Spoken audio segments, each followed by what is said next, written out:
I'm Rob, And I'm Nate. and welcome to Rob and Nate Record a Podcast. We've had a little bit of a hiatus. A little bit of a hiatus. It is April-ish, Yeah, 2020. as most of the world has experienced a hiatus in these types of activities, for group activities anyway. We've both been in kind of quarantine and finally getting back together to get things going again. But today it will be the start of our Robin Hood theme month. Yeah, And we started with the Adventures of Robin Hood from 1938. Yeah. Yeah, we thought it would be fun to do a property like Robin Hood, some iconic character that everybody knows that has been done many times, and just kind of progress through a series of films centered on that character. And so this month the plan is to do at least 4 Robin Hood films, and we're starting with one of the most iconic, the one that kind of sets the visual motif in film for later Robin Hood movies, and that is 1938's The Adventures of Robin Hood. And this was your first time seeing it, Rob, right? Yes, it was.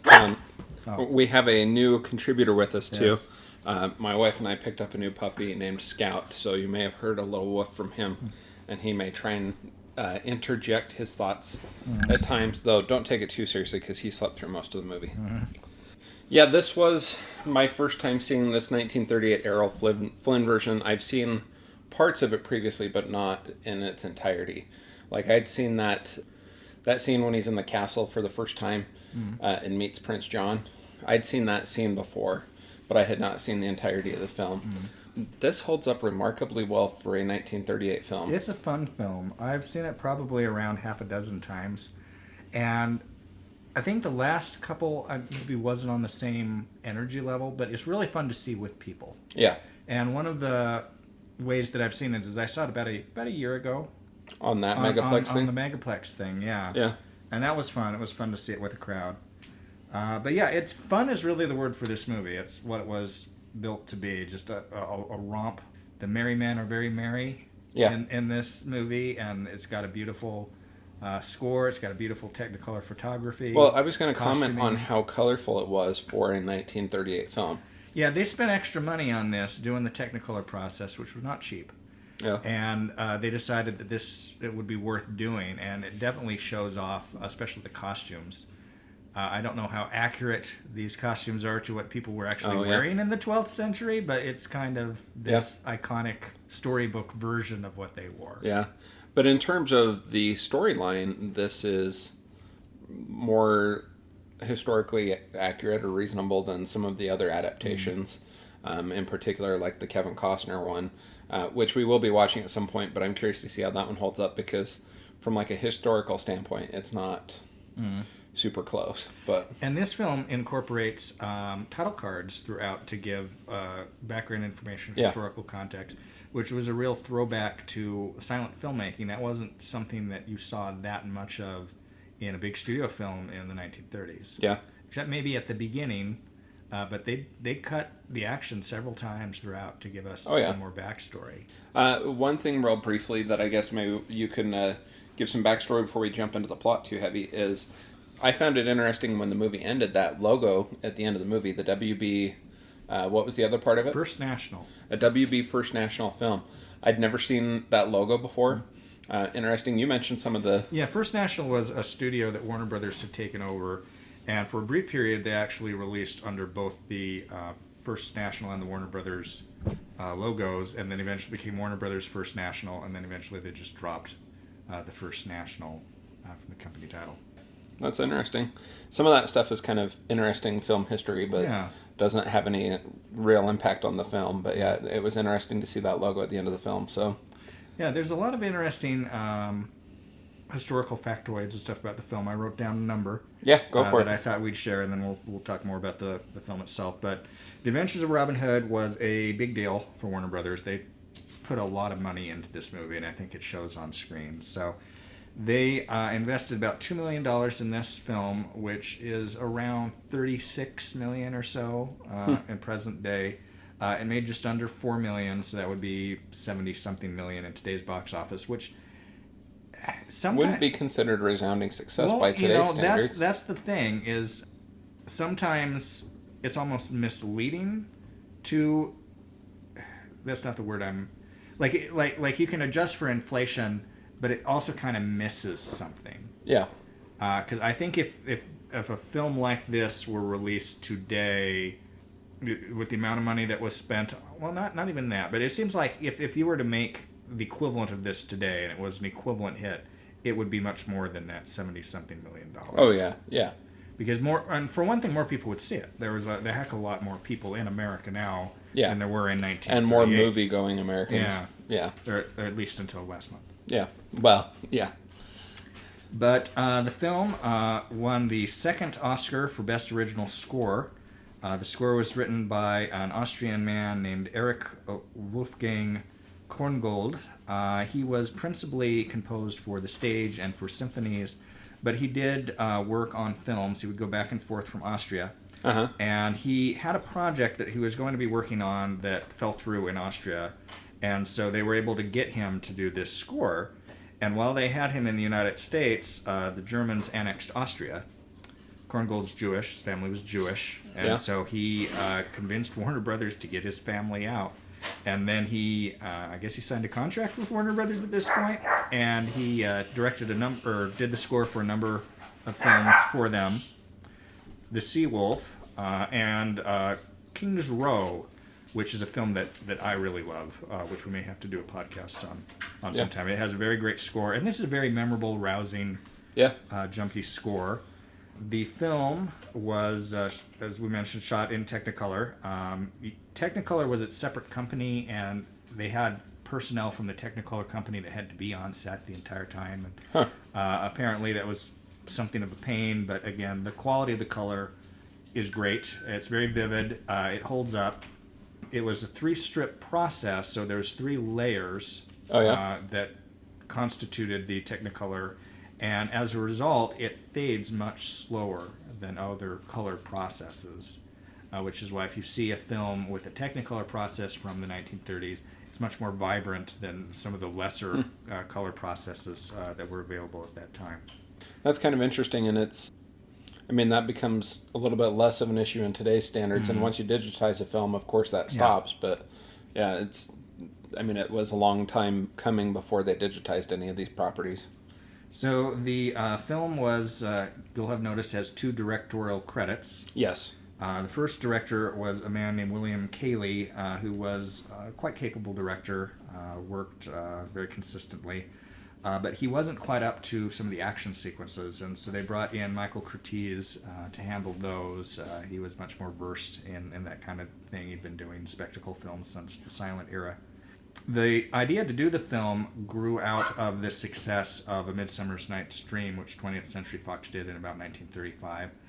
And James Cagney's in that film, and they were thinking about a vehicle for Cagney that would have some literary merit to it, and they're like, well, Robin Hood seems logical. So the problem was that Cagney had a 2.5-year dispute where he just did not work. Really? Actually, this was a Warner Brothers. Yeah, it was a Warner Brothers picture. I was said 20th Century Fox earlier. He had this basically walkout, and so they're like, well, we don't have Cagney. Who would be a good Robin Hood? And that was answered by the success of a film called Captain Blood, which made Errol Flynn star overnight. And so they decided to reteam him with his co-star from that film, Olivia de Havilland, who was 21 years old at the time of filming here. She's a beautiful young lady. She's a very beautiful woman. One of the 2 Fontaine sisters, her sister Joan Fontaine, was also an actress. They were both, I believe, both won 2 Oscars each. So they're very beautiful and they're talented. Yeah. The rest of the cast has a lot of great actors in it, but the standout's probably Basil Rathbone, who plays Sir Guy Gildourn, who is a character who's not included in all Robin Hood adaptations. Yeah. Rathbone is best known for playing Sherlock Holmes in a series of films in the 1940s. Claude Rains plays Prince John. He's probably best known as the senior senator in Mr. Smith Goes to Washington. Yeah. He was also in Lawrence of Arabia and a bunch of other films. Mr. Skeffington's a personal favorite. And then of all the different supporting actors, and there's many that are worth calling out, including Alan Hale Sr., as Little John, but Yeah. probably the funnest performance would be Melville Cooper as the Sheriff of Nottingham. He's just such that character. He's I could get him, but I couldn't find him. Yeah. He's just such a braggart with so little to brag about. Yep. The film was shot both at the Warner Brothers studio in Los Angeles, as well as exterior locations at the studio ranch, Bidwell Park in Chico, California, it was at Bidwell Park in Chico, California, and the Warner Brothers studio ranch, which was in Calabasas. Huh. And you can tell the scenes that are shot in the studio, and you can tell which scenes use painted backdrops, but they're really well done. I mean, even by today's standards, they're decent looking backdrops. Yeah. So, but yeah, you can easily tell which scenes were shot in a studio and have a painted backdrop. Yeah. But you do get a sense of, as you said, of the exterior shots. Oh yeah. You were commenting while we were watching it about how old some of these trees looked. Well, I was commenting on the actuality of Sherwood Forest. Like when you actually get into Sherwood Forest, they were talking about, what did they call that oak?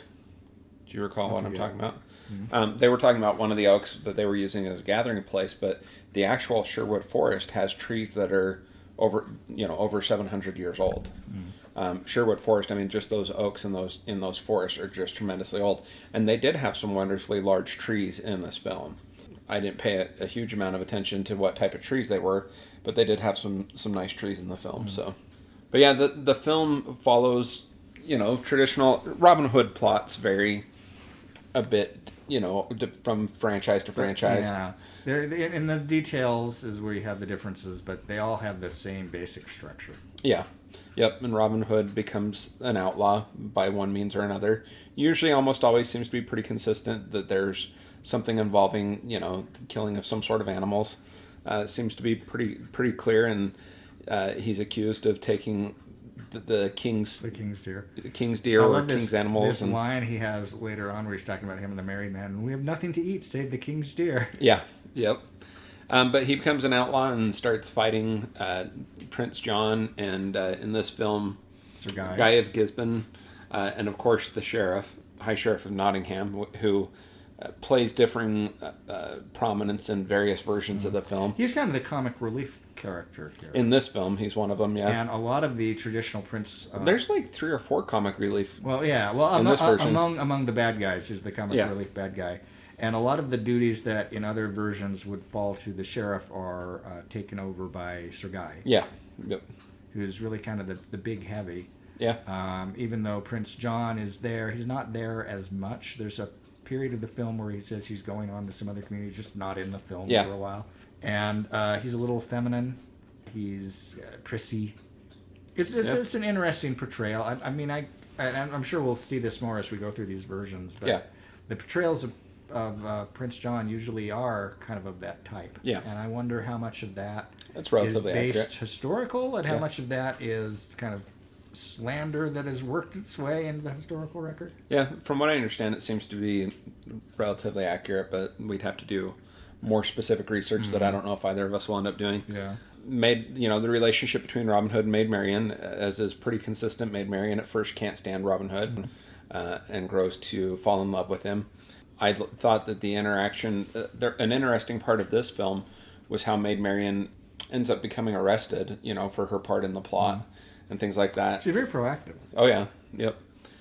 And she's being held, which is what leads to the final interaction, and when Robin comes to try and save her. I guess she's trying to save Robin, and the band comes to save them both. So, but yeah, it's kind of interesting and fun to watch. And what did you think of both the archery sequence and the sword fighting? I actually thought that archery sequence was really good. The only other version of this film that I recall that has that type of an archery sequence for the actual archery battle is the animated version. Well, that's the thing about it, is you look at the way the targets and the little things that propped up the targets look like they do in the 73 Disney animated. And even the disguise is obviously was adapted for the stork disguise in the Disney version. Yeah, there are a lot of similarities between this and the Disney version. But that archery scene, I was quite impressed by that whole archery battle scene. That was really quite an impressive scene. Some of the sword battle scenes, I mean, obviously they put a lot of time into choreographing these. They were choreographed, which wasn't the most common thing prior to this film.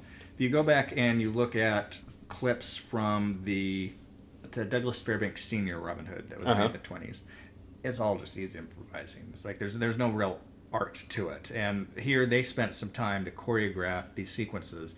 And especially at the end, where that big scene, Prince King Richard the Lionheart has sneaked back in, and his forces, and which is principally the Merry Men, and King John's forces are fighting in the great room in the castle. There's a lot going on there. Well, and there's not a lot of really big, broad views of that room, but the few that there are, I mean, it's impressively choreographed for that many people. Yeah, there's a lot. There's better part of 100 people in that scene. Yeah. And then when Prince Sir Guy and Robin start to kind of duel off to the side, and they have this great sequence where they kind of go behind the camera and they project these giant shadows on this pillar of the castle, and it's awesome. That was beautiful. Yeah, it's pretty sophisticated visual technique for this time. The only critique I would have of this, which is a very minor critique for a film of 1938,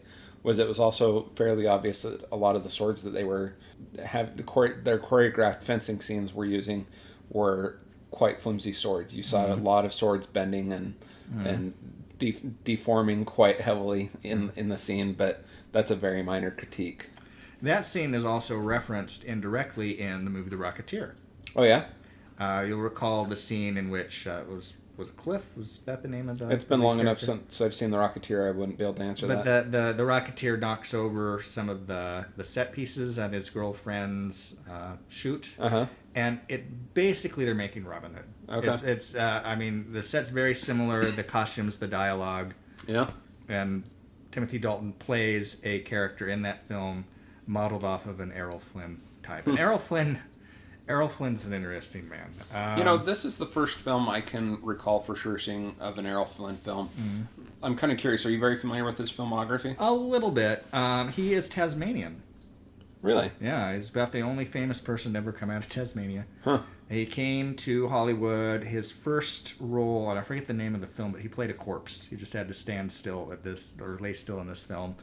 And they didn't know necessarily, I mean, he's a good-looking guy. They didn't necessarily know what to do with him at first. And then after the success of Captain Blood, he became the swashbuckler. And that's a lot of what he did. And then he kind of segued into westerns and other films. He had a predilection for underage girls, which caused him numerous legal problems. He had a marriage under false pretenses towards the end of his life that they made a film about called The Last of Robin Hood, which stars Kevin Kline as Errol Flynn and Dakota Fanning as his underage, I think, second or third wife. Wow. Yeah, there's this whole other side of Errol Flynn that's not... I'm just glancing at his filmography real quick, and some names that stand out is 1936, The Charge of the Light Brigade. You have already mentioned Captain Blood from 1935. Adventures of Robin Hood comes along in 38. Dodge City. The Private Lives of Elizabeth in Essex, which is a Queen Elizabethan film with Bette Davis. Dodge City, which was a Western he did again with de Havilland, as was Santa Fe Trail, which was, even though it's called Santa Fe Trail, it's really about the start of the Civil War. Yeah. Well, and then a property that we've mentioned recently to each other, Edge of Darkness from 1943, Thank Your Lucky Stars from 43, which I know is another Western, Adventures of Don Juan from 1948. That Forsyth woman, I want to say Greer Garson plays the Forsyth woman in that. The Story of William Tell, which was a short. He did a number of shorts that were filmed off of his boat. He had a yacht that he used to take people out on. And then one of his very last films is Cuban Rebel Girls from 1959, which was a pro-Castro film he made before Castro was openly communist. Oh, yeah. This film, though, won 3 Oscars. Do you know which 3 Oscars it won? I cannot remember. The score is one. It also was nominated for Best Picture, but it did not win Best Picture. But it won for Best Art Direction, Best Film Editing, and then, as you previously mentioned, Best Music Original Score. Yeah, it's a great looking film. Yeah. So, but yeah, that was kind of interesting. I'm not familiar with a lot of films from 1938, but I can certainly see how this would have been nominated as a best film. It would be hard to argue that, any movie that holds up that well, what are we, almost 80 years? Yeah. Later. That's a long time. Holds up really quite well, so, yeah. I believe the film that won the Best Picture that year was You Can't Take It With You, which was a Frank Capra comedy. Yeah. But yeah, it was quite a good film. I'm glad we saw that. Again, I am surprised for a film from 1938 how well that holds up. There was no moment of boredom. There was nothing I didn't enjoy about that film. The pacing's really good. Yeah. There was nothing I didn't enjoy about this film. So, yeah. It's a good start for the month. We'll see how some of these subsequent Robin Hoods hold up. Yeah, I'm kind of curious. I'm already a little bit concerned that this might end up being the best of the 4 films that we're planning to watch this month. But we shall see. So, yeah. Any other comments for this week? No. Okay. We'll be back shortly with our next installment in Robin Hood month. And we're back. And guess what we forgot to do? We forgot to rate The Adventures of Robin Hood. Yeah. How would you rate Adventures of Robin Hood? I quite like The Adventures of Robin Hood, but I've seen it a number of times, probably a half dozen times at least. Have you? And so that kind of wears it down a little bit. So it's I'm not probably as enthusiastic as I was, the first time I saw it. I'd still give it 3.5 stars. I was gonna say I'd give it a solid 3.5 stars. Like that's a really good movie, and as we mentioned already, I'm afraid we've already peaked on this month's viewing. On the 10-star scale, I would give The Adventures of Robin Hood 8 stars. Yeah, probably have to give it an 8 myself. Yeah, it's a really, really good, for what really it is. solid It's film. really solid. Yeah. So this week we shifted ahead, jumped quite a ways forward to the 1991 Robin Hood, Prince of Thieves, starring Kevin Costner. You said it had been quite a while since you'd seen this film? So I've only seen it prior to tonight in its entirety one time. Yeah? So Really? Just one? Yeah, just one time. So I started it once before. We had mentioned on another podcast that the ward I was in would occasionally do youth sleepovers. And so we started it on a youth sleepover, but I fell asleep probably halfway through it. Yeah. And so I didn't actually see it in its entirety until after my mission in probably 2002 or 2003. So I didn't remember much at all of this movie, which is kind of nice because you get surprised again. Yeah. There was a couple surprises in this. I have seen this film, I would dare to wager I've seen this film likely at least 100 times. I don't get how you can see movies 100 times. Well, the one that I would, 2 in particular that I would say I intentionally and willfully of my own volition watched 100 plus times would be So I Married an Axe-Murderer and The Dark Knight. The Dark Knight, I used to, well, in fact, to this day, I will, like, when it comes to exercising, like the other day I got on my, with all the health restrictions going on, I didn't feel like riding my bicycle on the street. So I put my bike on the trainer and put in headphones and turned on a movie, and that's an easy way to kill time on a treadmill or a bike trainer or something like that. But I went back to an old standby and I turned on The Dark Knight. But that was the only way I could ever get myself to run on a trainer, was I'd just turn on The Dark Knight with headphones in and focus on the movie and forget that I was on a treadmill. But the reason that I've seen this movie so many times is when I was quite a bit younger, my youngest brother was obsessed with this film. You don't recall this story? No, I think I recall some other films that he was obsessed with. Well, he was obsessed with 2 in particular, this one and E.T. And so this particular story occurred in the year 1997. All right. The 1997-98 school year. And which means my brother would have been about 8 years old. So it's funny that an 8-year-old was so fascinated with a PG-13 movie. But my parents had no objection to my brother watching this movie. And my brother would watch this movie on repeat. And when he turned on this movie or E.T., when it was on, you could not reach my brother. He was just so enthralled in the movie and wrapped up in it, you couldn't reach him. Well, there was a particular Saturday morning I used to mow my uncle's lawn out in Sandy, and we used to make wagers on how long it would take me to ride from my uncle's house out in Sandy to my parents' home in Cottonwood Heights. And I was getting progressively faster, and my uncle upped the stakes on our wager quite a bit, and also upped the reward to me making the time, whatever time wager we'd made. And so, I mean, I was really cranking on my bike, and I was coming down Highland Drive. For those of you who are familiar with the Salt Lake area, just a little. I was going northbound between Creek Road and Bengal Boulevard, and I wrecked my bike quite severely. An ambulance was called. I broke a telephone pole. I had to be taken by ambulance to the emergency room. I was in the emergency room for the next somewhere between 12 and 14 hours. They thought I'd broken my neck, broke my arm, broke my femur, broke my wrist. It was quite a mess, and I had to be taken by ambulance to the hospital. So some good Samaritan had pulled over and used their cell phone, which in 97, 98 would have been an expensive phone call, and called my mother. Well, my mom was at home because my dad was gone to a scout camp.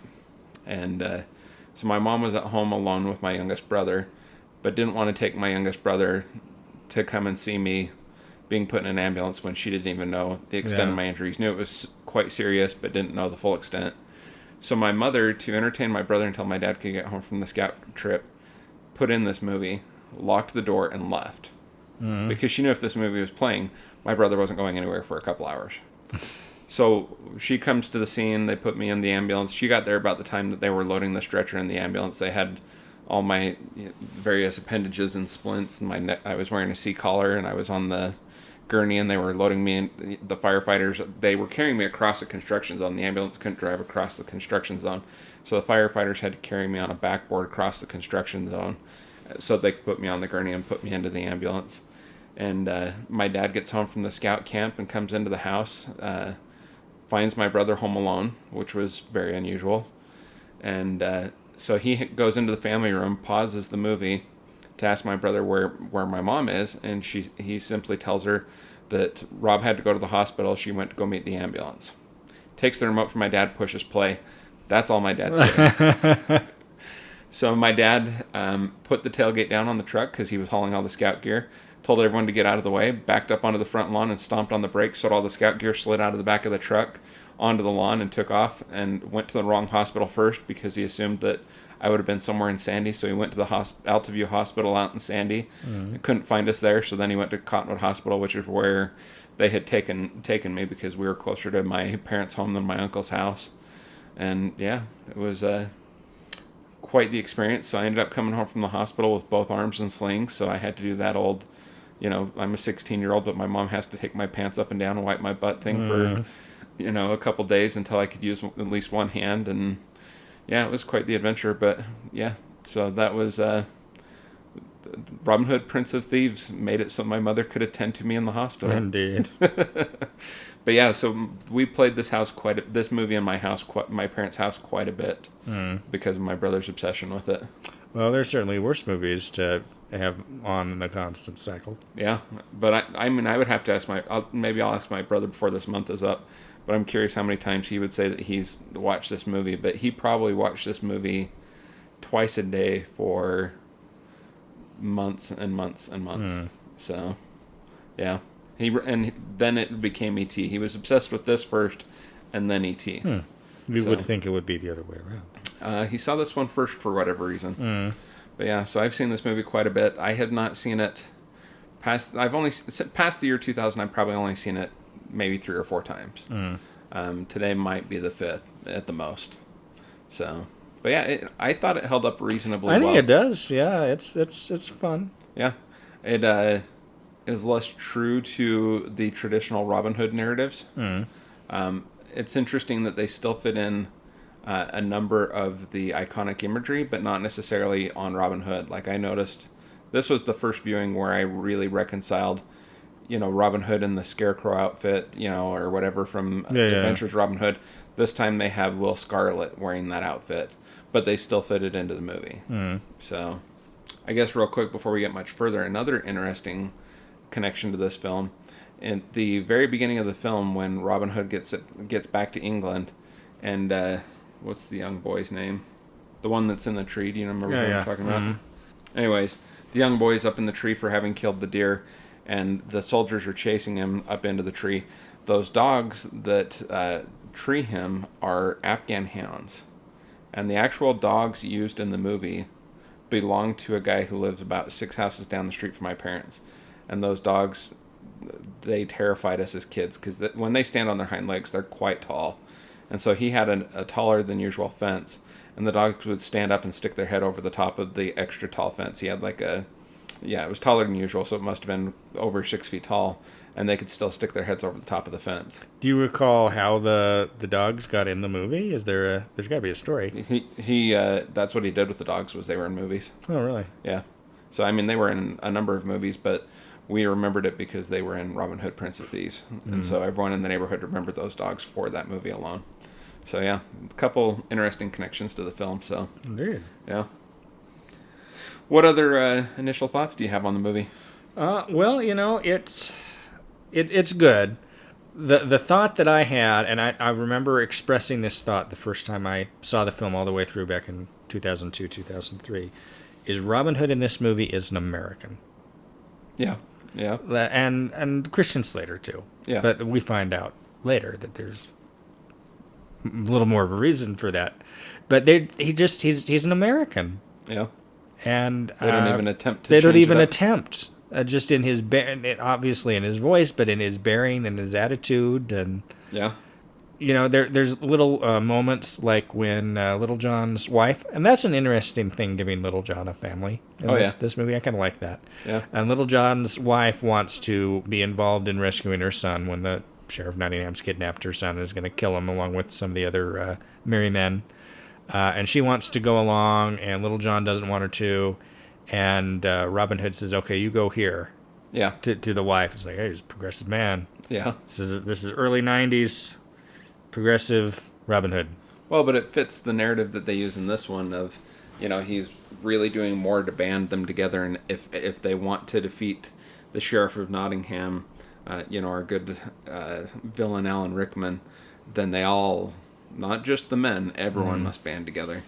So, poor Alan Rickman, I mean, he's a great villain, but you almost feel bad for him almost always playing villains. I mean, between this and Die Hard, I grew up, man, that Alan Rickman must be a terrible human being. Yeah. Because growing up, you don't... Well, he just had this persona, and he could kind of do the... I don't think sniveling's the right word, but you know what? The Alan Rickman persona was not the most heroic person, and he was kind of conniving.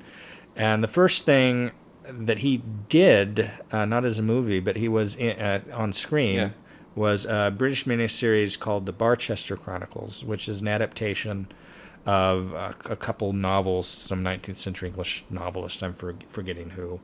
But he plays I want to say a bishop he's not evil, but he's pretty full of himself. And, I mean, he establishes right on in this inaugural screen role the persona that would come to define him for the decades that he would work in the industry. Yeah. There are the occasional exception. Obviously, he got a redemption arc, spoiler, in the Harry Potter films. A little bit. A little bit of one. Yeah. Yeah, there's some debate on that, but... The film's got a good cast. Obviously, Kevin Costner in the lead. The actress who plays Maid Marian... Mary Elizabeth Mastrantonio? Mastrostroni, I think. She's kind of largely forgotten. After that movie, yeah. She was, she was in The Abyss. She was in Scarface. She was in The Color of Money. She was a working actress. She was a leading lady for a time. And I can't recall the last time she's entered my mind. She's actually still doing a lot of TV acting. She recently was in the NBC series Grimm. Yeah. She was Kelly Burkhart. She's also been in the TV series The Punisher. And she's evidently in a current TV series called Blind Spot. Have you watched any of that? Blind Spot. I've heard of it, but I haven't ever watched any of it. Is that what's her name? Jane something Alexander? I don't know. She plays a character named Madeline Burke in that. Jamie Alexander. I am aware of it. You got Geraldine McCune, who plays the old hag. She's probably best known for playing Miss Marple in long-running series across the pond. Of course, Alan Rickman, we've already mentioned. Morgan Freeman. It's kind of an interesting part for Morgan Freeman. There's an element of shoehorning in getting him in there. They have this... One of the things that's interesting about this version is the extent of the backstory. It's almost like a Robin Hood origin film. Yeah. Even though all Robin Hood films are kind of have to be. Yeah. But this goes in more depth about how he became Robin Hood than any other version of it that I can readily think of. I mean, it also takes a little bit different spin. We're actually going to see this spin a little bit in our next version of Robin Hood as well, where Robin Hood, instead of being, already in England, he's gone to the Crusades. That becomes another theme in one of the next ones we're going to watch, and then is returning home when something happens. So that's a little bit of a variation, but yeah, nothing. The way they go about it is a little bit different. It's not exactly clear where King Richard is in this one up until the very end of the film. They kind of ignore King Richard until it's convenient at the end of the film. There's no Prince John here either. Yeah. And interestingly, Sean Connery's appearance as King John is uncredited. Mm-hmm. So, I mean... Well, he was there for a day. Well, yeah. Yeah. Not necessarily a whole day either. Yeah, but how many of movies does Sean Connery appear in? I mean, that's what makes it effective is that he's just there at the end, and Sean Connery brings with him all the Sean Connery baggage. Yeah. So even though he's on screen for 2.5 minutes, we feel like we know him. Oh yeah. I want you to repeat a line you told me in this movie about Morgan Freeman. I'm trying to remember. Prison. Oh, yes. So Kevin Costner, Robin Hood, Robin Loxley meets Morgan Freeman in Azim in Turkey. They'd been captured. Kevin Costner had been captured in the Crusades, and he's in prison with Morgan Freeman, and they help each other escape. And I expressed the thought that, man, if I'm ever in prison, and Morgan Freeman's in prison too, I'm gonna make friends with Morgan Freeman because he's a good prison buddy. Yeah. Well, and one kind of interesting side note. Again, this is tied to the beginning of this film, but clearly prison taught them no lessons. Because what were they in prison for? Stealing food. Uh-huh. And what's the first thing they do when they get out of prison? They steal food. Yep. So prison taught them nothing. Yeah. So, yeah, I think I thought the payoff of Azim, paying his life debt and saving Robin of Loxley's life there at the end of the movie, it was I remember being quite impressed with it when the movie first came out. Watching it now, it was a little heavy-handed. Mm-hmm. Because I remembered so little of it, and there's that early confrontation just after they get back in England where Robin's yelling for his friend to help him when he's outnumbered like 6-1. And I thought that maybe they kept saving each other's lives back and forth like as a recurring gag, which they could have easily done. Yeah. And I get why they would hold it off to the end to give it that build-up. I think either way would have worked. Yeah. Kind of another thing related to the plot of this movie that I was interested in and kind of want to get your thoughts on is how they changed the role of Guy of Gisborne in this film. Yeah, he's a cousin of Sheriff Nottingham. Mm-hmm. He's kind of the number 2 is the lieutenant. He's not a pleasant man. He doesn't have all that much to do in the film, and he is eventually dispatched by his cousin. Relatively early in the film. Yeah, probably around the halfway mark. I thought it was probably closer to, or at least in terms of feel of the film, it felt like it was the first third, but maybe it was closer to the halfway mark. Mm. But, I mean, as compared to other Robin Hood adaptations, Guy of Gisborne is generally more of a central character. Then even, as we saw in the last version, Guy outranked the sheriff, and now that relationship is reversed here. Yeah. I was gonna mention just a couple things about the film and the filmmaker. The movie was directed by a man named Kevin Reynolds. Kevin Reynolds, he's worked semi-consistently over the years, but probably the films that he's best known for, at least that he would probably best known for, would be the 2002 Count of Monte Cristo. Oh, yeah. Which I recall you liking. Yeah. And I guess he got along well with Kevin Costner because he directed Waterworld. Oh, okay. And I don't think directed a Kevin Costner movie after that. I think I probably have, at least not having seen it in quite a few years, I probably at this moment in time have a more favorable memory of Waterworld than you probably do. Or at least that's the impression I get. So I remember enjoying Waterworld when I saw it on the big screen, and I remember being asked, like, oh, did you see Waterworld? Yeah. Did you like it? Yeah, it was good. Was it worth all those millions of dollars? Absolutely not. Absolutely not. Yeah, I was looking at some numbers here. The estimated budget for this film was $48 million, which seems relatively modest for a film of this size and scope. Opening weekend numbers in June of 1991, it brought in $25 million, but its U.S. gross was $165 million. That's good for the early. What? Impressive. What would you guess at its worldwide gross? I said 165 million domestic. This seems like a film that's going to have some legs internationally. I'm going to guess somewhere over 300 million worldwide. Yeah, it was approaching 400. It hit $390,493,908 was its worldwide gross. So. And some change. Yeah. Yep. Another thing that people remember this film for, and which I remember so ubiquitous, which is the love song. The love theme, everything I do it for you, from Bryan Adams. Yeah. It was everywhere. Yeah. Well, and I'm a Bryan Adams fan. From the album Waking Up the Neighbors, it's the one about my first real six string. Man, I loved that song. I played Summer 69. I played that song on repeat for years and years and years. In fact, I still listen to that from time to time. But yeah, Bryan Adams, he's a great artist. Looking back at this film now, it was early 90s, but it's kind of interesting that it ended on an 80s power ballad. It is an 80s power ballad, yeah. And which is actually not in the film. It's hinted at a little bit in one particular scene. They use play the melody. Excerpts, the melody from it. But it's not played until the closing credits. Yeah.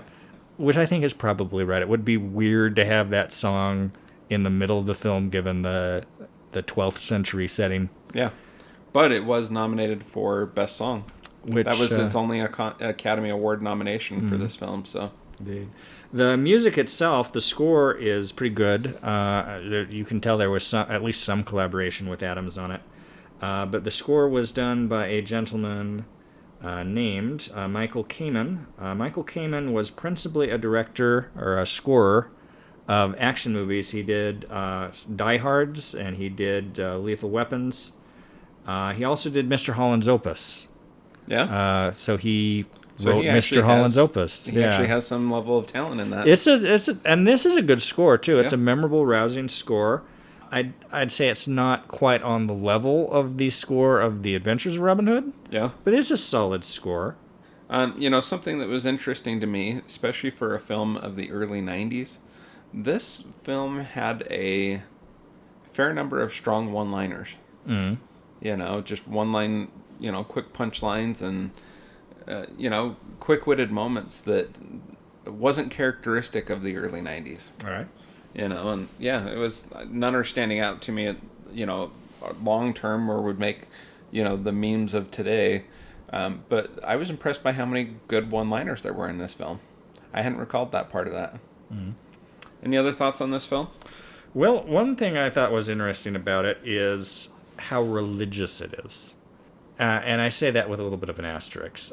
Just religion is a major part of this film. Not that the characters are super religious, but you've got Morgan Freeman playing a Moor, playing a Muslim. You've got a lot of references to Christianity and the Christianity of the characters. I mean, a lot of them were Robin at least was in the Crusades, so he obviously had strong feelings, at least to a degree, even though a lot of his joining was motivated by A family dispute. Yeah. Which is interesting because in the other versions of Robin Hood, you don't really learn a lot about the other Locksleys.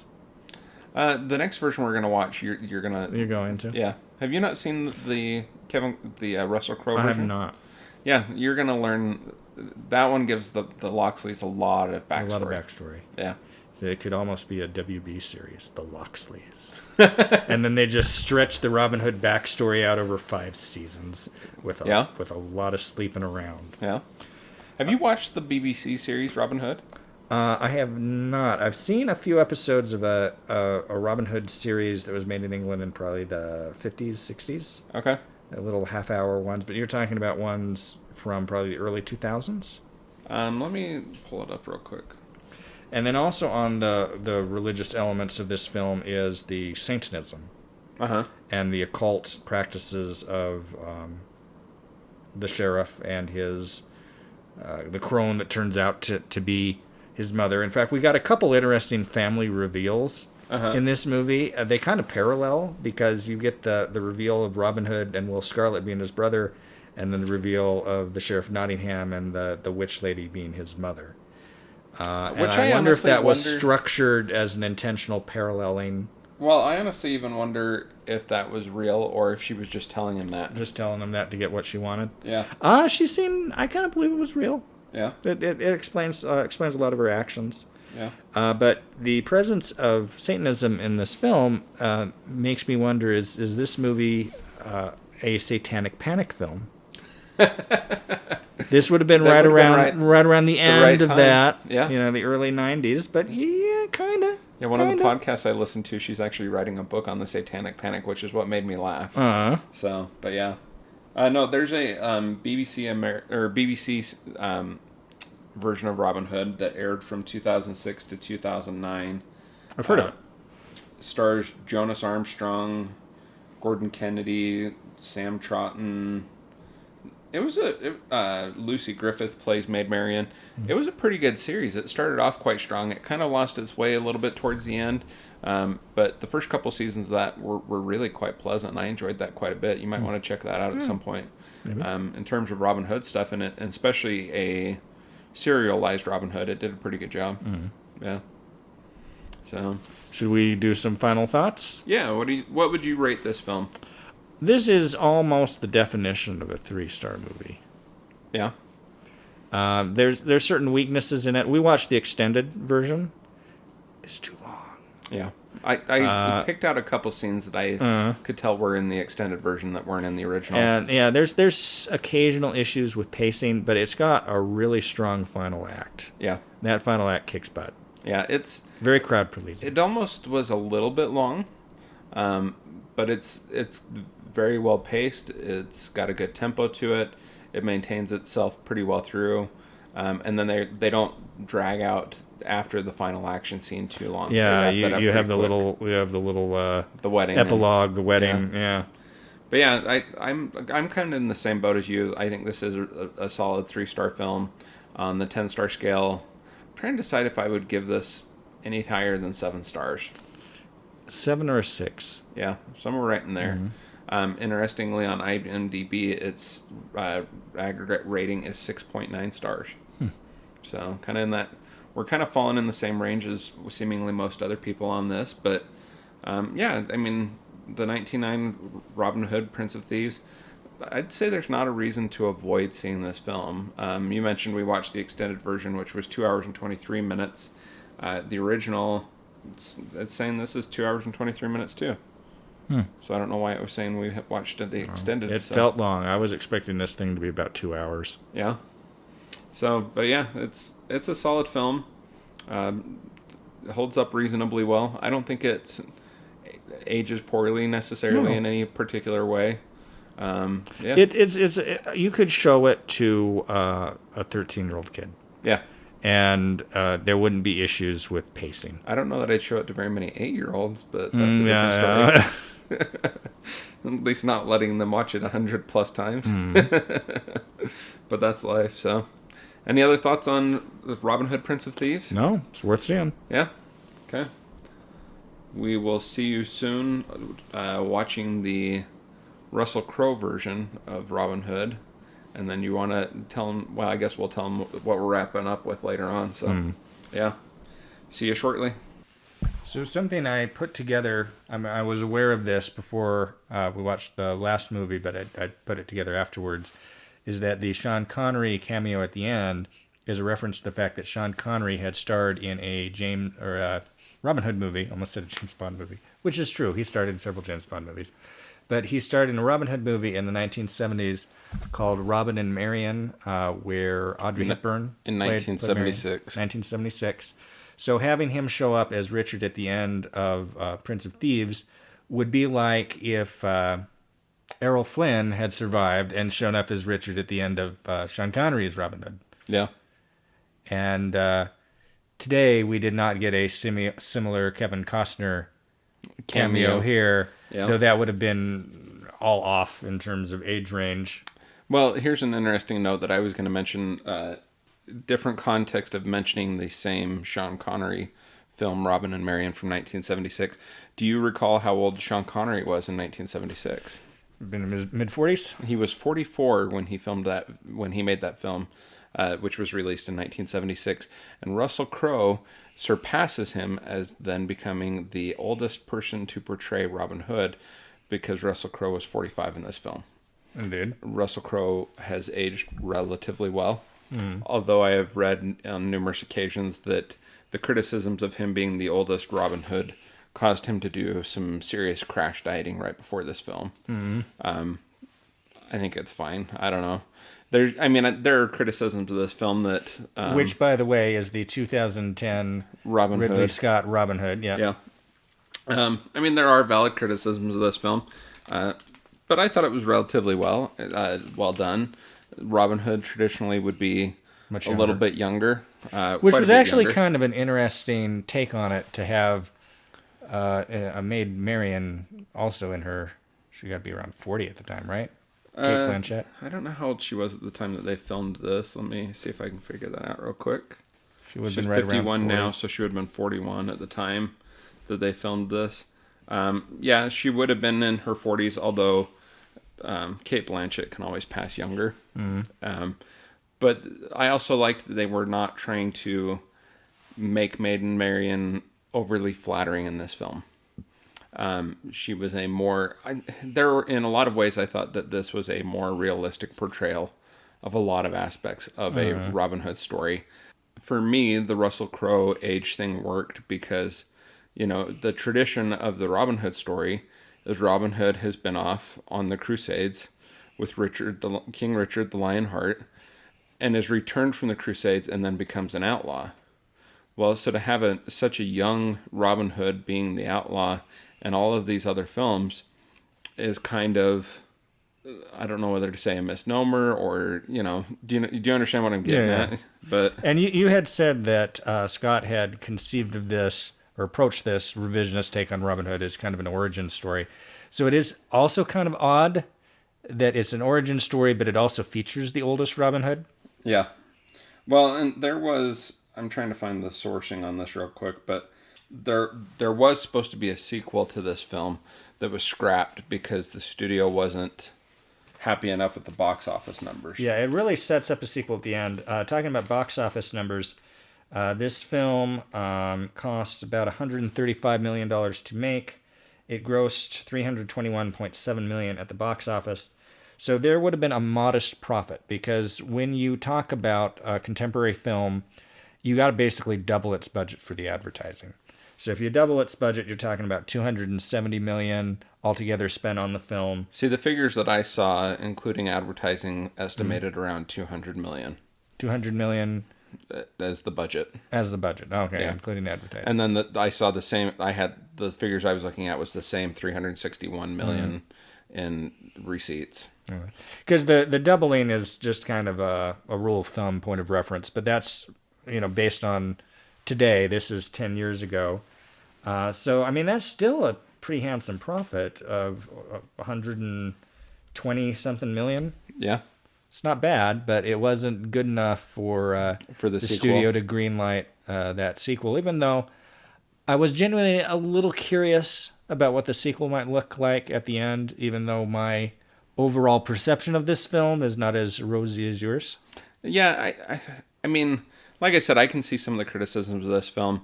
I guess Russell Crowe took a lot of heat for his accent in this film, which I can see to a certain extent. But I mean, I guess there was criticism of Kevin Costner's accent in the previous Robin Hood. So I guess it's not unreasonable for people to criticize Russell Crowe for it. But I thought his accent certainly was better than Kevin Costner's. One other little interesting tidbit that I read on IMDb that I'm going to share with you that may worsen your viewing of this film. Apparently, Ridley Scott has said that the only previous Robin Hood movie that he thought was any good was Robin Hood Men in Tights. Oh, really? That's resounding. I'm really glad he's making a Robin Hood movie. Well, it might explain why he felt the need to go back and to redo, kind of a revisionist origin story of Robin Hood. I thought for what it was, for an origin story, I thought it was reasonably well constructed. I mean, Robin Hood doesn't become an outlaw until the very end of the film. He doesn't freaking make it. The Robin Hood that we know in this film, that's a little bit of a spoiler, but which we're definitely going to get into because you can't talk about the film without it. But he didn't actually make it to Nottingham till like an hour into the movie. Yeah. Because he's working his way back from the Crusades. So what is better and what is worse in Robin Hood, Prince of Thieves, Kevin Costner being able to escape the Middle East and return to England in a matter of 5 minutes with some implausible and filming errors in their escape from the prison scene, or Russell Crowe taking an hour to get back to England? This is worse. You think so? Yeah, it's definitely worse. I thought the first hour of this movie was pretty abysmal. It was plotting and kind of miserable. See, but there are other films wherein they take their dear sweet time establishing plot and character development that you love. Yeah, there was a little bit of it.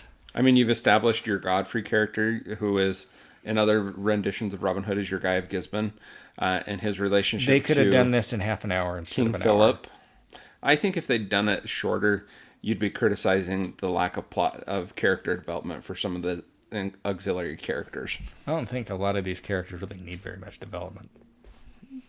Yeah, I mean that's a valid criticism to some extent. So it is a long film. I really had a hard time with the first hour of this movie. I hated it. Yeah, I was just like, ugh.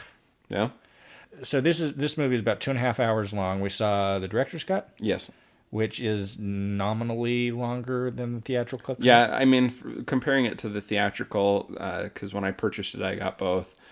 I only noticed very few differences. There was only a couple scenes that were longer. Oftentimes, it's surprising how few differences there are between a director's cut and a lot of in fact, a lot of the differences that I noticed in the director's cut were in that first hour. In that Return from the Crusade scene, there's some scenes with Richard the Lionheart that are extended in the director's cut, and so that might be some of the stuff that you disliked so much. Richard the Lionheart has this, not Richard the Lionheart, but the French king has this line King Philip about how he could take London with an army of cooks. Yeah. And then a cook is the one who shoots an arrow that gets kills Richard, gets him in the neck. In the French countryside? In the French countryside. Yeah. One of, I believe, 3 different neck-related deaths in the course of the film, which I kind of liked, because that's different. Yeah. One of the things that gives license to this version of Robin Hood is the fact that Robin Hood is such a myth, and there is no true, in literacy, no set true Robin Hood story. There's no definition of what the Robin Hood story is. There's the Robin Hood legend, but there are so many variations on the Robin Hood legend. It gives credence and it lends itself to variations within the film types, which we've discussed in just the 3 films that we've already discussed this being the 3rd film that we're discussing in this series. But it allows itself and lends itself to so much variation that I thought this was kind of an interesting take to establish Robin Hood through a different means. And in terms of establishing Robin Hood, there are parts of it that make sense. Yeah. I also like this version of Friar Tuck. Indeed. Yeah. Well, I mean, Robin Hood's obviously a mythic story. Mythic stories lend themselves to reinterpretation over time to meet the needs of the period. in which you see it, which is why, for example, Marion in these various incarnations gets increasingly feminist, increasingly bold and independent. Well, and that also has to do with the times in which the films were made. Because this is 12th century England filtered through whatever the release year of the film is. In fact, I thought the weakest part of this film was Marion leading the band of lost boys into battle at the conclusion of the film. That conclusion did not really work for me. You bringing everybody together on the beach for the reverse Normandy, especially that Nottingham is in the freaking center of England. There's no way, even with the 2 days they gave themselves, that all these characters could get to Dover in no time. It's one of a number of logical problems in the film, which I can overlook to a certain extent, but this one bugged me. Yeah. Well, now, quick Marion-related imagery between Robin Hood, Prince of Thieves, and this Robin Hood, but at different points in the film. Did you catch the one scene in which you have that connection between the two? Refresh me. It's at the beach scene when Marion shows up. She's the warrior in black. As opposed to in Robin Hood, Prince of Thieves, when Robin of Locksley comes to call, she's the warrior in black. Oh, yeah. They're both, that's interesting. Yeah. Okay. But I thought that end was ridiculous, even though I did generally enjoy the last hour of this film. So it's 2.5 hours long, so you cut that into fifths. The first 2 fifths, look. The third fifth, starting to get its legs. For the most part, I liked the last hour or so of the film. I did have issues with it. One big one, I think, was Robin Hood has repressed memories, which he gets back, because he's not really Robin Hood. He's Robin of Longstride. He's Robin of Longstride, whose father was kind of a reformer. He was a stonemason. He was a stonemason who tried to create this kind of Bill of Rights. So a lot of this Robin Hood story is set up as like the origin story, not just for Robin Hood, but for the Magna Carta. That's where this whole thing is going to end, is in the Magna Carta, 15 which is where or so years after the events of this film. Well, but that's where a lot of the Robin Hood stories actually come to culmination, whether it's during Robin Hood's lifetime or after. That's kind of where that entire movement culminates. There's a lot of agribusiness in this one. I made comment, they kept talking about grain and mead and taxes. It was a lot. What did of you the think? Economics of it was there in more than in any other Robin Hood version we've seen so far, and the sense of the economic stress that the peasants were under is, and even the landed lords up in the north and middle of England, it's a lot more evident. You feel it here. Yeah. Where you didn't so much feel it in the 38 Robin Hood, or even so much in the 90s Robin Hood with Kevin Costner. Yeah. Now, let's talk about some of the common characters in Robin Hood movies, and let's kind of compare them to this point, because I have a feeling we're not going to be able to make direct comparisons after next week. All right. So let's make comparisons to Marion of Locksley's. What do you think of Marion throughout the 3 films we've watched thus far? Well, as already mentioned, she has a progression. This is not to say anything bad at all about Olivia de Havilland's performance in 38. I think it's a great performance. I think she's lovely. And she's spunky. Yeah. But you get more overtly feminist types in the 91 and then in the 2010. Yeah. I think in this film, Mark Strong as playing the role of Godfrey, I think we could agree he's your Guy of Gisborne in other film or in other variations. So what do you make of his contribution in this film? He's probably the meanest. Well, he's the meanest one of the 3 that we've seen. Yeah. Well, which goes back to the 1938 version. Guy of Gisborne is a more prominent character in that one. The sheriff is kind of inept. Yeah. Whereas in 91, he's just kind of a henchman of the sheriff. And the sheriff goes back to being inept in this one after being the primary villain in 91. Yep, exactly. That was actually where I was going to go with that. What do you think of Prince John, who was completely missing from the 91 version? Yeah, he was completely missing from the 91. He was Claude Rains in 38. He's probably a little more interesting here. It took me a moment to realize this was Oscar Isaac. This is Oscar Isaac before anybody knew who he was, in a pretty major part. Yeah. His wife, in quotation marks, his Eleanor, French lady. Or no, sorry. Leah. Isabella of Angoulême, Léa Seydoux. Yeah, who's in the new previous Bond film and is going to be in the new one that got delayed. Yeah. Now, what about King Richard, who again was only briefly in the 91 version, actually untitled? What about the role of Richard the Lionheart throughout these? Well, I mean, Richard the Lionheart is lionized in the first two versions. He's almost a mythical character. It's like he'll bring back truth and justice. And in this one, he's not as Humanized. bad. He's not as bad as John, but he's not great. Yeah. Yeah, he's humanized, and it puts some spin on the Crusade, that third Crusade. So, Yeah. Let's see. This is the only one with Eleanor of Aquitaine, so we'll skip over that. What about Friar Tuck? You really like this Friar Tuck? I was fine with him. Yeah. Do you have any preference for a Friar Tuck in any of the three films? Probably the original Friar Tuck. Yeah, I can see that. I mean, that was a good one. Sheriff of Nottingham, we've kind of touched briefly on that. Mm-hmm.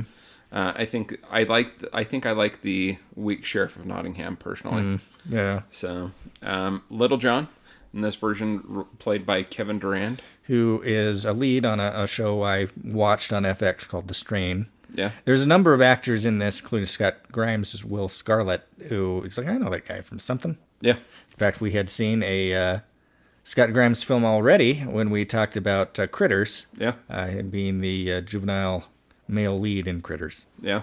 I was going to get to him because I kept joking about him being Will Scarlett. I didn't realize, because they never actually, I don't recall them calling him by name in this film, so I didn't realize he was credited as Will Scarlett. I know that. I think they do once. Yeah. But I think maybe if they do, they just call him difference. Will. They don't call him Will Scarlett. You kind of have to piece it together. So what do you think of Little John?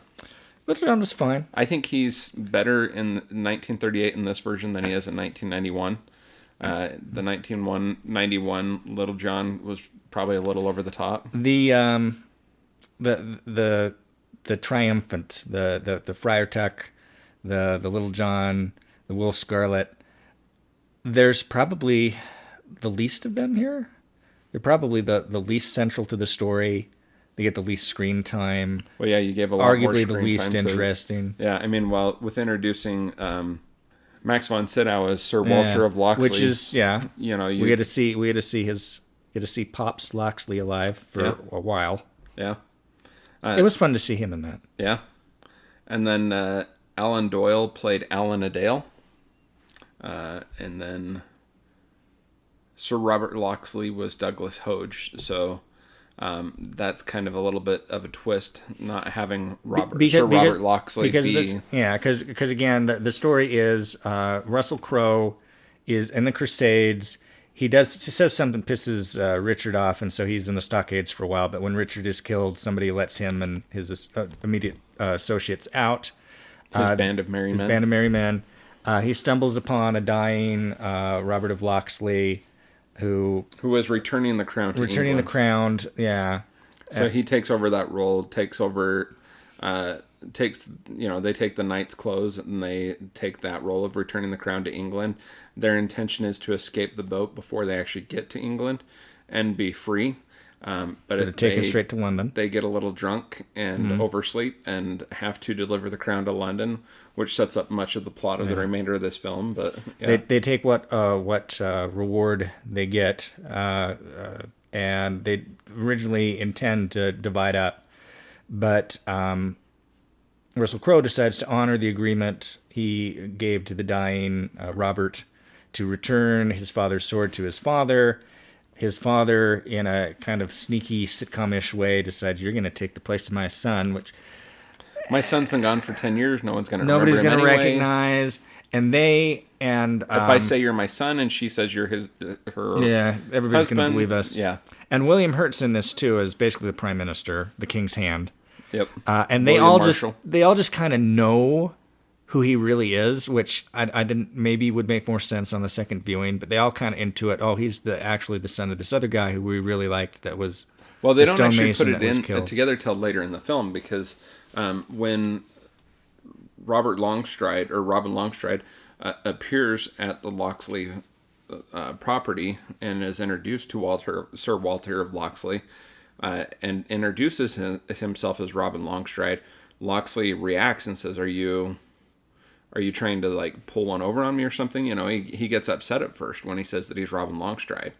And it's not until William Marshall comes to visit Sir Walter Locksley and tells him this is Robin Longstride that we find out who his, you know, what his actual origins are.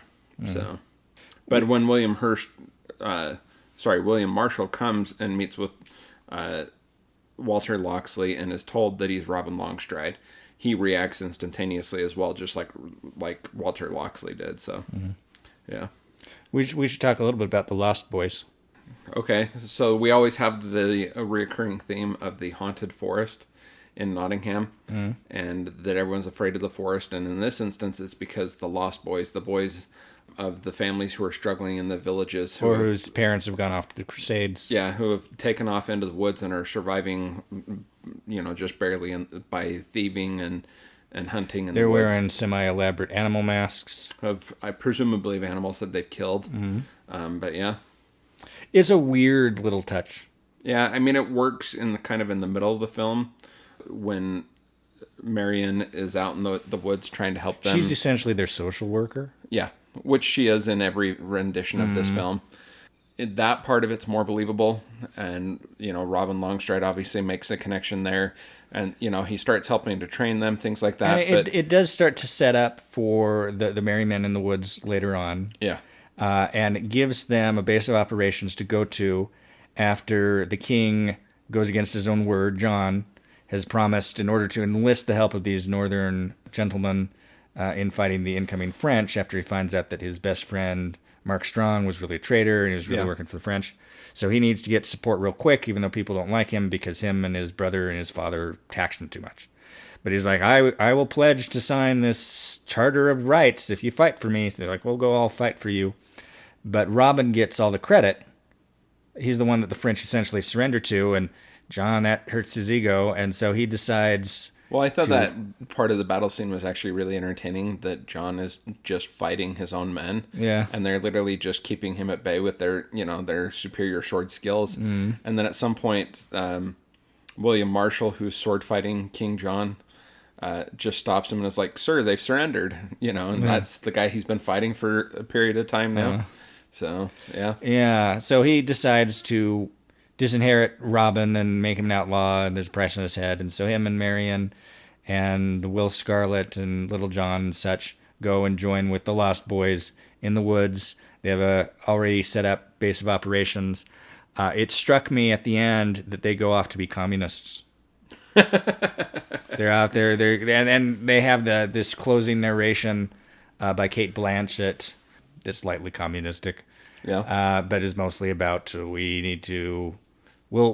it's sequel baiting. It's like we're gonna hit back against John, and it would have been interesting to see Robin Hood told in two parts. Yeah, because I don't think that's been done before outside of a series. Yeah.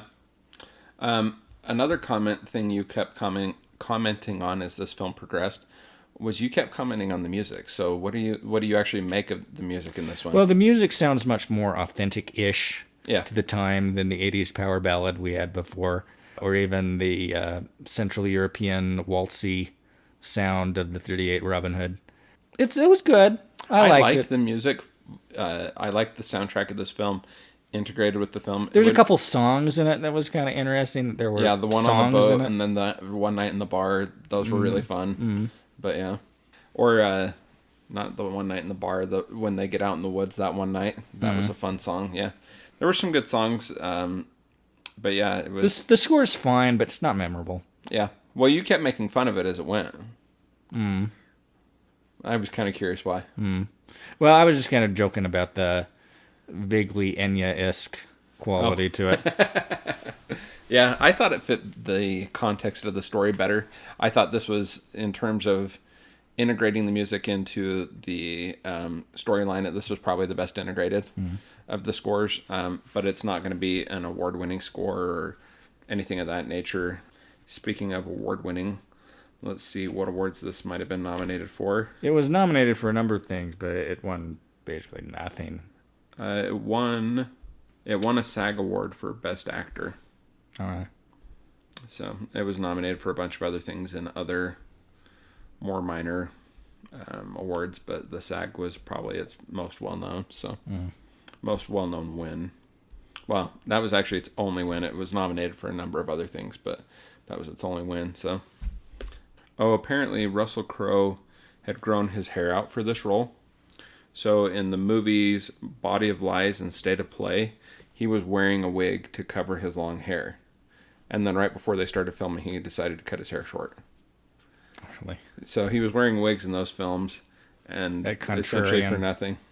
There was also at one point Russel Crowe was set to play both Robin Hood and the Sheriff of Nottingham. That would have not worked out very well. That's like like Smokey as the Bandit.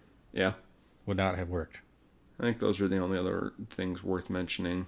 Oh, the brown hood worn by Russel Crowe was won by Last Week Tonight with John Oliver show at Russel Crowe's Art of Divorce auction, which was held on April 7th, 2018. The hood, along with other memorabilia purchased in the auction, was given to the Anchorage, Alaska Blockbuster video store in hopes of attracting customers to keep it open. Sadly, that store was closed in the summer of 2018. Oh, that's fine. So, yeah, I think that's the only other items worth mentioning. So, what are your closing thoughts on this? What would you rate it? My closing thoughts on this, I was looking at some of material on it and a line or two from Roger Ebert's review of the film, and I'm paraphrasing, that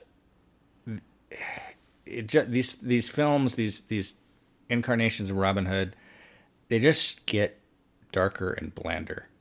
And I think Robin Hood works better when he's lighter. I thought this was too dark for Robin Hood. Not to say that there's not things in it that I liked, but you don't need to grind Robin Hood through this gritty filter to the extent that they did here. There were parts of this I liked, and I thought that the bulk of the last hour, other than the silliness at the very end, was good-ish. I'm giving this thing 2 stars. I would give it a thumbs down. What would you give it on the 10-star scale? 3 or a 4. Really? That low? I would give this probably 2.5, 3 stars on the 4-star scale. I couldn't get over that first hour. But on the 10-star scale, I'd probably give this a 7-star. On IMDb, it gets an aggregate score of a 6.6. Despite liking this, so it's interesting that you mentioned this being dark, because I thought this was not as dark as the 1991 Robin Hood Prince of Thieves. I thought this was lighter than that version. It also suffers from being significantly longer. But Robin Hood is a much lighter figure in that one than he is here. Okay. He's more playful. I think, though, that we were right week 1 of this, that 1938 might have been the best version of this, despite better cinematography and other factors being in play. I think 1938 is kind of the best balance of the ones we've seen thus far. So, and I do not have a lot of hope for next week. No. You want to tell them what we're doing next week? We're going to be seeing the 2018 version of Robin Hood, which had all sorts of problems, both before and after its release. It was not a success, but you will get to hear us talk about that in detail momentarily. I have a feeling we will both dislike that significantly more than this one. So, safe bet. All right, we'll see you momentarily.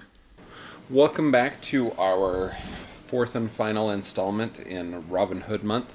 This is the 2018 Robin Hood, starring Taron Egerton. Kind of to lead off, I just want to give you guys a little bit of background. As we prepared to watch this movie, Nate had the foresight to look ahead and look at some streaming options. We couldn't really find this for rent at a reasonable, what we thought would be a reasonable price for what we expected out of this. So Nate went ahead and got the physical disc. He still gets his discs through. The old school Netflix, DVD.com. Yeah. So Nate had the foresight to get the DVD and have it sent to us. And I want to apologize to Nate. Oh, yeah. Because your history will forever be marred by having checked out this disc. Indeed. But not so marred as if we had to pay like $3 or $4 to rent it on Amazon. In some ways, I think that would be better because it could be viewed more readily as a mistake. Like, you had to go to... I have to take that back. It's not available for $3 and $4 on Amazon, which is why I decided to rent. It's like $13 rent. Yeah. Which is... Or buy. Ridiculous, considering the quality of this movie. I guess that leads us into our discussion. Where should we start with this discussion of this movie? It's really bad. I was expecting it to be bad. I was expecting it to be probably the worst of the Robin Hoods based on what I'd heard about it. It did make me, to an extent, long for the 2010 Robin Hood. The Russel Crowe version? The Russell Crowe version. At least the final hour and a half of that version. Yeah. This movie never had the same long period of slowness and slow build that Robin Hood did. Yeah. But at the same time, I mean, it wasn't. Good. We just recently watched and recorded an episode on a movie called Rockwell. Mm-hmm. And neither of us liked that movie. In fact, you said that movie was going to go right to Savers. Mm-hmm. I kind of wish we were watching Rockwell again. Yeah. Rockwell looks good by comparison to this film. I don't know. Do we just straight up start bagging on this movie, or do you want to give some? Do you want to tell them the story? Well, what they were trying to do is they were trying to, and that's what you do with a property like Robin Hood, is you need to reinterpret it and you need to try to make it current for the time. And they were trying perhaps too hard to do it in this version, even though it starts out very traditionally. It starts out like the Disney animated Robin Hood with a storybook. And then you have this opening narration, which part of me feels was not the way this was originally intended to start. It feels like the storybook thing was maybe put in a second or third cut, and they put in this heavy narration, giving us a lot of background. I did notice that one of the production companies in the opening credits was Hong Kong based. Oh, yeah? Which I just thought was interesting. It mean nothing.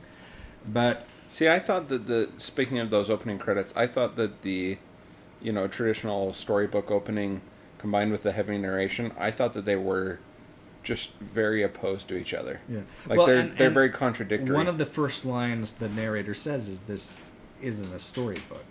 Yeah. And then he does this, I can't remember what year it was, because they're fudging a lot of the sense of history. This movie basically rejects the sense of history. You have... Well, it wants you to feel like it's 12th century, but they also want to create the excuse to not do anything 12th century. Mm. Like they have wardrobe that does not even remotely fit. They have wardrobe that looks like casual wardrobe that Edgerton or Jamie Foxx would be wearing in real life. Yeah. Like they just wore their stuff onto set. Yeah. And it's bad. They're trying to create a sense of history while discarding any sense of history simultaneously. They're hardly trying to create a sense of history with this thing. It is extremely anachronistic. Well, when I say a sense of history, I'm talking like a sense of it being placed in 12th century England.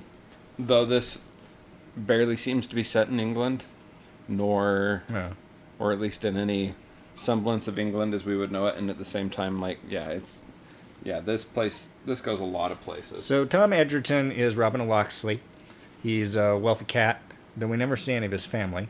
He has a mansion just outside, a castle, just outside of Nottingham, which is later revealed to us to be like the banking center of England, which it was never. And it's huge and urban, and it looks like King's Landing from Game of Thrones. It's really overbuilt.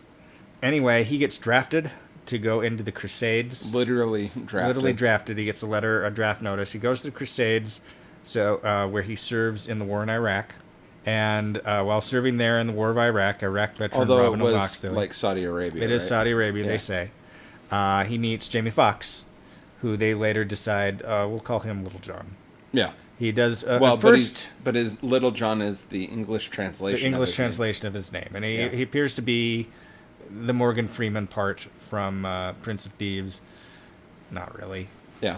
Anyway, they're trying to have him consolidate several roles. There's a serious lack of merry men in this movie. I found that I missed the supporting characters. What are you talking about? They had a will in this story. They did have a will in this story, yes. Anyway. He's fighting the Muslims in Arabia, and Jamie Foxx is one of them. Jamie Foxx is a really good swordsman, and he almost kills Robin. And also Bowman. He almost kills Robin, but his hand is chopped off by Commander Guy of Gisborne, who is Robin's commanding officer. Doesn't think very highly of Robin. There's a scene where they've captured a bunch of Muslims and they're torturing them and cutting off their heads, and one of them is Little John's son. Yeah. Robin looks at this and anachronistically decides this ain't morally right and tries to step in to stop the execution of the son. He fails, but he's injured and he's sent back home on a hospital ship, and he is followed by Jamie Foxx, he's maliciously injured. Yeah. By Gisborne. And then sent home on the hospital ship. Yeah, because Gisborne doesn't want to deal with him anymore. And Little John, played by Jamie Foxx, whose actual titled character in this name is Yahya. Stows away for 3 months on the bottom of the hospital ship. Of the ship, unnoticed. Yeah. And they get back to England. Robin gets back to the family castle. It's basically been seized by the Sheriff of Nottingham. It's in disrepair, and it's been seized for tax purposes. And he later finds out he was declared dead 2 years ago. Yes. This was part of he was away for 4 years. Yeah. And about the halfway point, they decided he was dead, even though he wasn't. Yeah. Which was basically just a guy's to be able to take his property since he wasn't there to defend it. He has met up with Marion. That's the very beginning of the film, is his romance with Marion, who was gonna steal something from him. It's not. Did you catch that? I think she was there to steal the horse. She was there to steal the horse. Yeah. And she's wearing this really interesting combination where she has kind of a veiled face. Yeah. But noticeably exposed cleavage. Yes. In this outfit she's wearing, and they become hot and heavy pretty quick, and Robin's none too happy to have to leave Marion, and so she's the first person that he seeks out when he gets back to England, only to find that she has hooked up with Will, a.k.a. Will Scarlet, a.k.a. Will Tillman. Will Tillman. There's a lot of use of character names in this movie from the Legends. Jamie Dornan. So there's a lot of use of character names, but not of characters. Yes. Like, this is a name I recognize. This really isn't. He's not applied to a character that you recognize. Well, they're going to consolidate characters. There's a lot of character consolidation here. There's also no Prince John in this movie. His role is replaced with an evil cardinal played by F. Murray Abraham. Well, it seems like Prince John is discarded in most of these, or Guy of Gisborne is discarded. Yeah, it's you always have a sheriff. Yeah. And then you just choose your big baddie if you want your king or you want your Sir Guy. Yeah. The sheriff is played by Ben Mendelsohn. Yeah, Ben Mendelsohn is the Sheriff of Nottingham. Who was the bad guy in Rogue One. Or one of the bad guys in Rogue One. And he looks like he's the bad guy in Rogue One because he's wearing an outfit. That's very similar. A lot of the time, that's very similar. This film, at various times, can't decide whether it wants to be Robin Hood, Count of Monte Cristo, Star Wars, Ben-Hur. What other ones did you catch? Batman. That's true. Because Little John follows Robin to Nottingham, and at first Robin thinks he's here to kill me, but he's not. He's here to recruit Robin in his fight for social justice. Yep. And against the war machine that's eating up the Middle East. Yeah. And he basically tells Robin, I want you to Batman. I want you to play your rich playboy, and you don't care about the people, and buddy up to the Sheriff of Nottingham so you can get all the dirt. And then at night, you'll wear your Green Arrow-looking outfit, and you'll go around and you'll steal stuff, and you'll give it back to the poor. The poor, by the way, live in a nightmarish post-industrial hellscape called the mines. Yes. Which is apparently a very, very developed mine system because it has, some sort of suspended, bridge system which is capable of supporting wagons and horses. Yes. It has rails. It has numerous constant levels. Explosions of fire to remind you that you're in an industrial setting. Well, but let's clarify. These are gas, like propane flames, and explosions of propane flame, not resembling any flame propelled by non-technology in any way, shape, or form. Now while Robin was gone, Marion hooked up with Will. Yes. And they live in IKEA. So there's no, walls full walls that separate people's dwellings here. There's just like kind of half sets. It's like this is a production of Rent. Yeah. Well, it's convenient for later in the movie when they have to run through the mines, because then there's no walls to get in their way. I mean, this film also, like, flat out defies all laws of physics. I mean, they drift a wagon, a horse-drawn wagon at one point. There's numerous flaunting of the laws of physics, like the moving of the fire when the Sheriff of Nottingham wants to leave the area, the attack area. The soldiers with their shields just walk up to the fire and push the flames to the side from the center. That's not how fire works. This movie is bad. Yeah, it's really bad. We really thought it was going to be bad going into it. It was so much worse than either one of us could have comprehended or thought that it would be bad.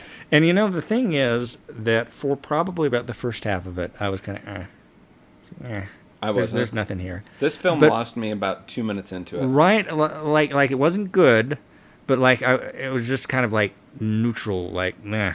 Yeah. About the halfway mark, my axis, something happened, and all of a sudden I just completely was hating it. Yeah. When they have that big chase scene in the mines, and they channel Ben-Hur. Drift the wagons. They're Yeah. doing Too Fast, Too Furious on horses. Yep.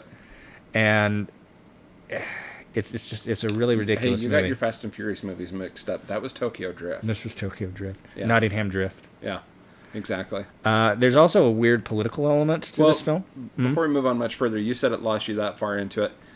It never had me, but I went from like passive dislike to like active hatred of the movie. So for me, that happened much earlier. I initially said 2 minutes.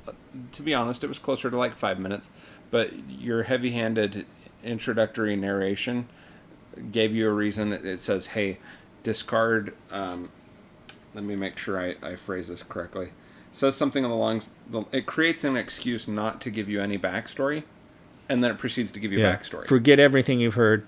And then it gives the Sheriff of Nottingham this weird backstory halfway through that makes him almost kind of sympathetic, where he was like an orphan kid and he was raised by religious people that used to beat him. Well, but even before that, as soon as they say, forget what you know about this story, and creates an excuse not to give backstory, then it proceeds to give you backstory. Yeah. Make up your mind. Either you want to give us backstory or you don't want to give us backstory. Like, this movie actively contradicts itself in numerous places. But yeah, you were saying they give the Sheriff of Nottingham what is what we are assuming is supposed to be a sympathetic backstory. Yeah, and so Robin he buddies up, and for no apparent reason, he returns from the war, and his home's been seized. He gets it back.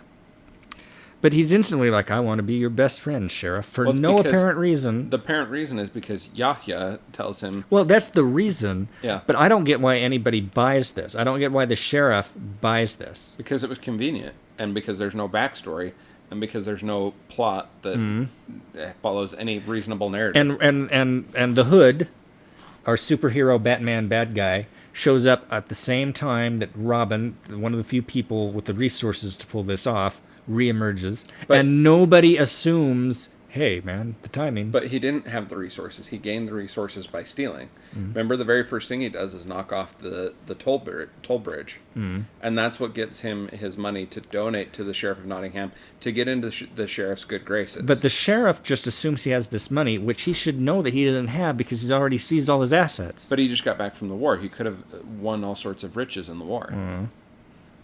Forget the fact that when Guy of Gisborne comes back and realizes it's Robin Hood, he doesn't tell the sheriff that, hey, we sent him home in a hospital ship. He has no riches. That doesn't make it, that connection doesn't need to be made. But it seems as though the Sheriff of Nottingham just assumes he brought money home from the war. And then there's this political element where there's the progressives. Will Tillman is... Tillman's not the progressive. Will Tillman is the safe centrist liberal. Yeah.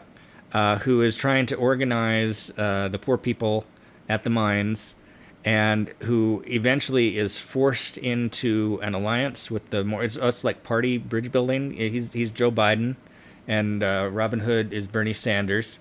And they have a moment where they get up in front of the people, and they're basically at the nominating convention, holding hands, like, we're on the same side now, and we're going to... Yes. We're going to fight back against the sheriff of George W. Bush. He looks like George W. Bush. You referenced Trump. Some of the speeches that Sheriff of Nottingham gives. He gives this really isolationist, anti-immigrant speech at the beginning, where he's like, they're going to come, they're at our shores, and they're going to overrun our church and our resources. And yeah, it was terrible. Yeah. But it was also reminiscent of Trump. Yeah. But there are no consistent connections throughout this whole thing. The Sheriff of Nottingham could have been 4 different characters at various points in this movie. Because his narrative shifts and changes so much throughout the movie. It's nonsensical. Yeah, it's a nonsensical movie. I mean, making Robin Hood urban. I mean, so much of this is urban. We don't see Sherwood Forest till very late in the movie. And this is another movie. Very late in the movie. What are you talking about? The movie's over. It couldn't have been any later in the movie because then the credits roll. Yeah. And all you see is that they ride into Sherwood. Yeah. And this, like last week's movie, is a film that teases a never-to-be-made sequel. Yeah. In fact, I was curious because it teases the sequel so heavily that I was curious if there was any chance of the sequel being made. Arguably more than the last one did. Yeah. Oh, it was so heavy-handed here. Much more heavy-handed than the last one. This had an estimated budget, according to IMDb, of $100 million. It's a pretty good budget. I can see that as this film's budget. Yeah. Its opening weekend domestic, would you like to guess how much it brought in? I'm going to guess $16 million. $10 million. Oh, wow. Actually less. It was $9.19 million on it domestically on its opening weekend. That's really bad. Its domestic gross, would you like to take a stab at its domestic gross? $36 million. $30 million. Wow, I keep overestimating. $30,824,000. Would you like to make an estimate at its worldwide gross? No. $86,489,000. Wow, worldwide. So this definitely took a loss of more than $10 million, not including, we always assume that there's a certain amount of advertising on top of this. IMDb tends to include a certain amount of advertising money in its estimated, but it usually seems as though the advertising is still on top of that. But based on its estimated budget, this had to have taken at least a $10 million loss. Oh, no. Yeah, I would say definitely. So I would say there's a pretty good chance that there won't be a sequel. Oh, there won't be a sequel. And that makes me feel good on the inside. And I'm glad to report that this film's director, Otto Bathurst, has not made another movie. This is his single directorial credit. He is a television director in Britain. He directed Peaky Blinders and episodes of that and several other series, but he was not up to the task here. There are some very seriously interesting choices here, and this was done through, am I right, this was done through Lionsgate? Yeah. And we kind of had a discussion as the previews were rolling that Lionsgate tends to be kind of a mixed bag in terms of a studio, and this is Lionsgate having taken a chance, and this chance failed. I think quite miserably. We should talk maybe briefly about a couple people in the cast. I mean, not that there's really standouts. Eve Hosson plays Marion. I would say that she is probably the best in this movie. I don't think she's a really good actress. There's some of the dialogue. I don't think she's a good actress either, but she delivers probably the best in this movie. Awful dialogue deliveries, especially early in the film. She is the daughter of Bono. Yeah. Which is kind of interesting, and they like to put her in really strong colors in this film. Yeah. She's wearing scarlet, she's wearing yellow, she stands out from the other cast members that are generally in a gray, with the exception of Friar Tuck, who I also liked, played by Tim Minchin, who is generally in a green. I determined that he is half Simon Pegg and half Russell Brand. And neither one very effectively. But still, one of the better things in this movie, which doesn't have a lot to pick from. I think you're being a little generous to Friar Tuck at this point. I think this film was so bad that... Who do you like more than Friar Tuck in this movie? Marion, okay. I thought she was the only decent role in this film. Yeah, Edgerton and Fox, they're just kind of there. They try to give... Did the buddy thing work? Did they have buddy chemistry? Not really. No, I mean, they didn't have anti-chemistry. But we forgot to gloss over how impressed you were with Jamie Foxx, his attaching his artificial appendage. Yeah. So when they cut off his hand, I'm like, they're gonna put some kind of cool something in place of his hand. Yeah. It looks like a thimble. Yeah. They basically cap off his hand. Well, but he heats it up in a fire and then just shoves his arm into it. And he's like, ah. Yeah. You wouldn't go if you. You know, Jamie Foxx has performed some decent roles in his career. This is not one of them. No. This is a mediocrity. It was held back. I guess production of this was announced in 2016. They planned to release it in March of 2018, but they held it back till November. And when you push something back like that, it's usually not a good sign. Yeah. Yeah, I mean, do you have much more you'd like to comment on this film? No. I don't have anything else really to comment on it. How would you rate this film? 1 star. On the 4 or 10 star scale? On the 4-star scale. On the 10 star scale? 1 or 2 stars. I'm giving this... Can I give this less than 1 star on a 10 star scale? I suppose if you want to.